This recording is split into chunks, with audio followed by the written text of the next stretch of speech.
Hi guys, Jim here with another Sudoku video with a different camera angle today. Thought I'd try a back to face on. Don't know how it's going to work, we'll find out.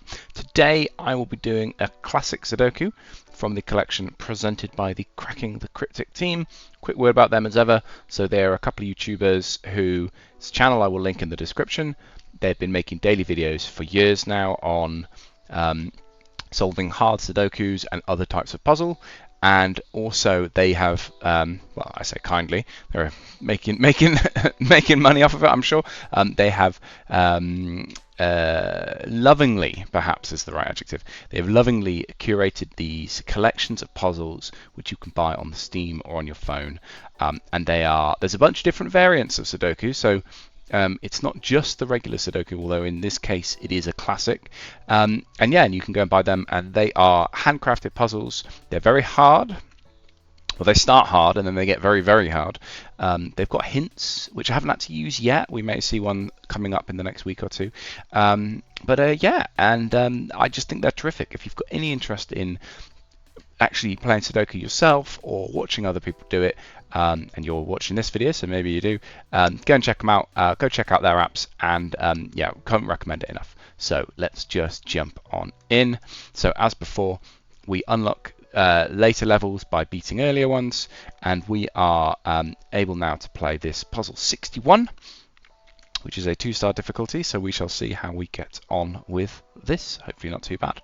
Okay, so as usual, I am a bit of a sucker for numerical supremacy, so for me I always start with ones, and where you can denote, when you can sort of limit a number to being in 2 digits in a box, I like to denote it with a pencil marks up in the top left hand corner, and I'll do the same here. Here we can actually just pop in a 1 straight away, which is good. Don't know about this box just yet, so let's move on. Oh, I don't think 2's, well, I say that, there's a 2 given to us straight away, which is nice. In this box, 2's are in 1 of 2 cells, as they are here as well. So that's interesting. So, frustratingly, I'm just going to have to change. There we go. Back. Yes. So, if you're not sure, if you may have noticed a difference in the video, I'm not entirely sure. I've just moved on to playing this on my PC, so all the my save progress has been retained, but all my settings have reverted to default. So didn't like the default setting there. So we know 2's are here in this box. In this box, 2's are in 1 of these 4, which isn't so useful, and in 1 of these 3 down here. So let's keep going. So we'll go around to 3's. In this box, 3's are limited to 1 of 2 spots as well. 3's are here. I tell a lie. 3's are here in this box. And that's about it, isn't it? So 4's. 4's look promising. There's quite a few 4's. So 4's are locked into those 2 in that box and in that box. A little X-wing pattern going on there, which I'll explain if I need to. Not so much luck. 5's are going to be, well, I said they're going to be a bit of a non-starter, but actually they've proved quite useful. So I can instantly pop 2 in there and 2 in there. What about 6's? Okay, so here we get a first bit of like advanced logic, if you like. So in this box, we have limited both 3's and 6's to only being in these 2 cells, and that actually means in these 2 cells there can be nothing but 3's and 6's. So if you think, well, a 3 goes in 1 of these 2 and a 6 goes in 1 of these 2, so let's say this is a 3, then that must be the 6, or let's say this is the 6, that then must be the 3. So I'm able to deduce that there can be nothing but those 2 in those cells. So what I'll do is I'll just change the notation slightly, like that, and then what that actually also gives us is the fact that that now has to be a 1.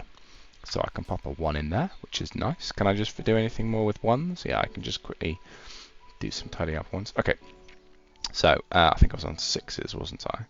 So 6s are limited to 2 cells up here. 6s are limited to these 2 cells in this box. In this box, 6s are limited to these 2 cells. And in here, they're limited to these 2 cells. And in here, okay, so we've actually done quite well with 6s, even though we don't really know where any of them go.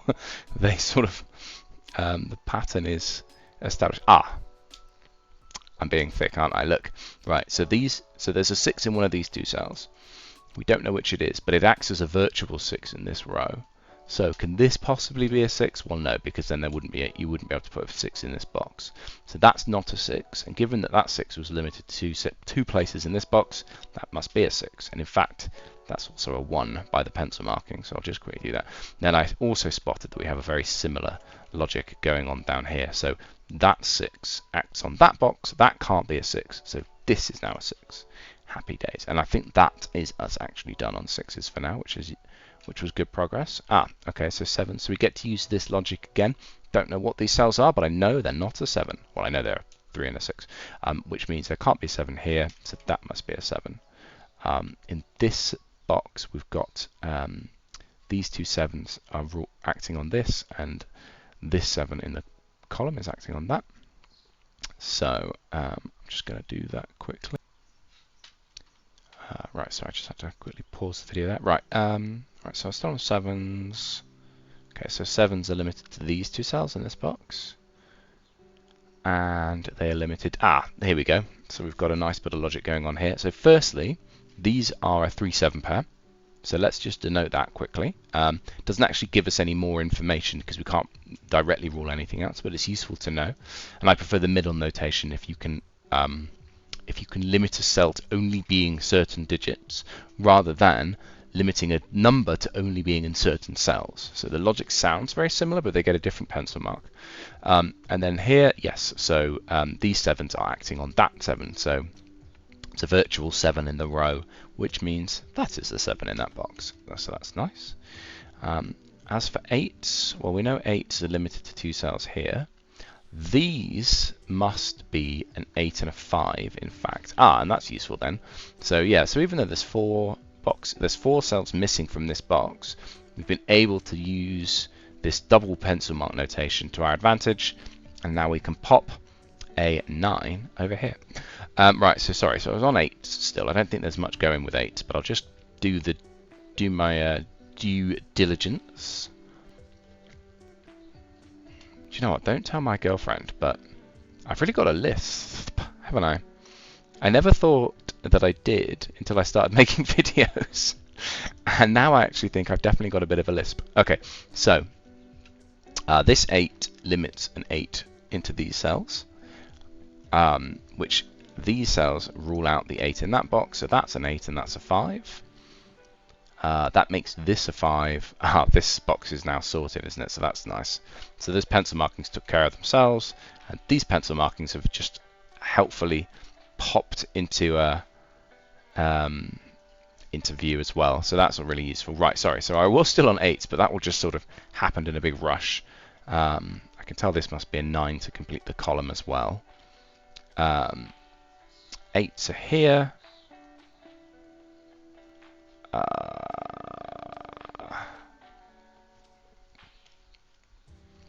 Okay, we got 8. This is a 2 and a 5.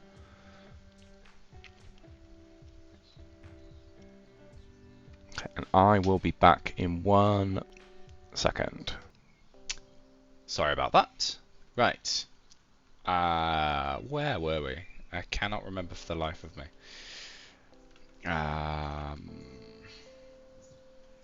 9s. I feel like we haven't done 9s. Okay. So 9s are limited to two cells in that box. Is that it? That's not very much help. Okay. Alright, but we've made, that was just going once around the grid, and that's made us a ton of progress. So I'm very happy with that. This box is missing a 3, 5, and an 8. That can't be a 3. This column is missing an 8. Okay, yeah, so this column's missing an 8. So it has to go in that box. And it has to go there, therefore. So that's nice. And then these two are a 4. How can I not see this? 4 and a... Wait, what? 1, 2, 3. A 4 and a 3. I'm going mad. And there's a 3, right. Okay. Excuse me, I don't know. I just couldn't see it at all. Right, and then 4 in this box. Right, okay, so 4 is here. So I think we're pretty close now, aren't we? These are a 5, a 9, and a 2. And that one can't be a 2. Or a 9. Oh, so that one is a 5. Ah, so that's a 2. And that's a 5, so that's nice. That's very nice. 5 in this box is now sorted. Ah, okay, then this really gets things going, doesn't it? Because then that's an 8, and that's a 9, and then that's an 8. So that box is now finished. I'll admit, I thought that was going to have more fireworks. Well, I noticed that this 8 is now revealed to us, and that is the last 8 in the grid, therefore. And then also this 3 is a sole pencil mark down here. That 4 and that 6 are all sorted. Right, okay, yeah, here we go. This is the waterfall I was looking for. Then 5, then 3. Then 9, then 2, then 2, then 9. Then 2 in the bottom corner here. 9 up top. 9 up top. And then a 5 to complete the grid. Excellent! Wow, that was a really nice puzzle. Yeah, I enjoyed that. Wasn't too bad. I think the previous classic I did was actually a bit of a nightmare. So I appreciate a smoother ride with that one. And yeah, so thank you very much for watching, assuming you have been. Which if you haven't, I don't know how I'm talking to you. So we'll go with what I said the first time. And I will see you in the next one. Cheers.